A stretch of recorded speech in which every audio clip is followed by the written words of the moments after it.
I'm Ashley Miller, and I'm here at Teledyne FLIR OEM's booth at DSEI UK 2025, where we're announcing the Boson IQ hardware and software reference kit, enabling thermal AI at the edge.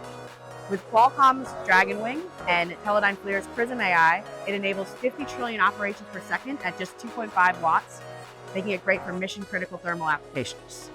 The Boson IQ accelerates integrations for safer and smarter missions, whether you're deploying autonomous vehicle platforms, enhancing counter-UAS security, or ISR missions. The Boson IQ simplifies integration with 3 MIPI interfaces for the included Boson Plus and additional cameras.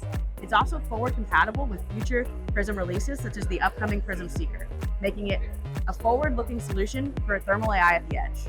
Available now, the Boson IQ enables real-time decision-making in the most demanding environments. To learn more, visit oem.flir.com/bosoniq.